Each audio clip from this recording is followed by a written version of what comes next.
This is Dr. Vinay Samuel Gaikwad, Director Surgical Oncology at CK Birla hospital in Gurgaon. इस video में हम discuss करने वाले हैं इसोफेजियल कैंसर के बारे में या फूड पाइप कैंसर के बारे में। तो first of all we have to understand cancer क्या है। तो cancer is a unlimited growth of cells which divides in a very haphazard and bizarre manner, uncontrolled manner.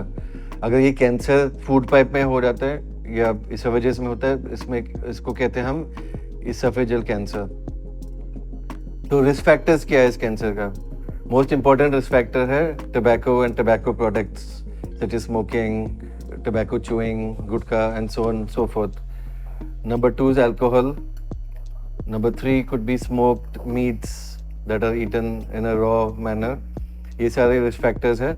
बाकी हेरिडिटरी फैक्टर्स है, वो फैमिलीज में स्प्रेड होता है, और बाकी म्यूटेशंस होते हैं जो अभी तक एक्सप्लोर नहीं किया हमने, एंड काफ़ी डेवलपमेंट्स हो रहे इस फील्ड में।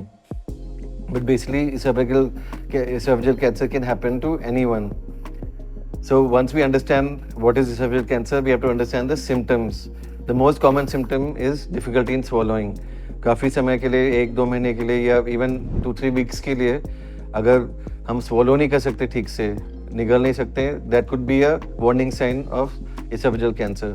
So it's better to get checked up. Diagnosis usually हो जाता है एंडोस्कोपी से and other scans that can be done such as CT scan and PET scan.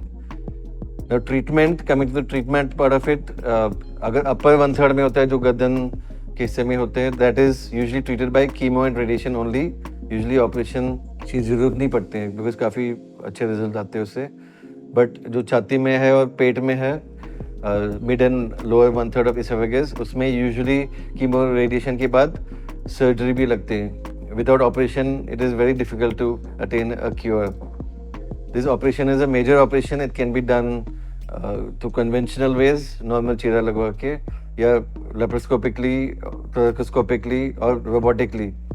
Nowadays we prefer to do this operation robotically क्योंकि patient जल्दी ठीक हो जाते हैं, लिमिटेड पेन, रिकवरी टाइम और बहुत सारे एडवांटेजेस है रोबोटिक सर्जरी के।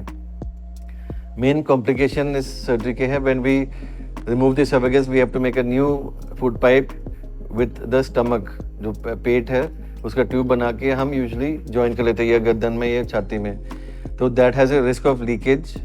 इन a good center the leakage risk है only about 2 to 4%. But leakage हो जाता है तो मुंह से हम खाना नहीं दे सकते हैं, तो the tube is placed either in the abdomen or through the nose, in through which we give the nutritional support to the patient till the healing process happens.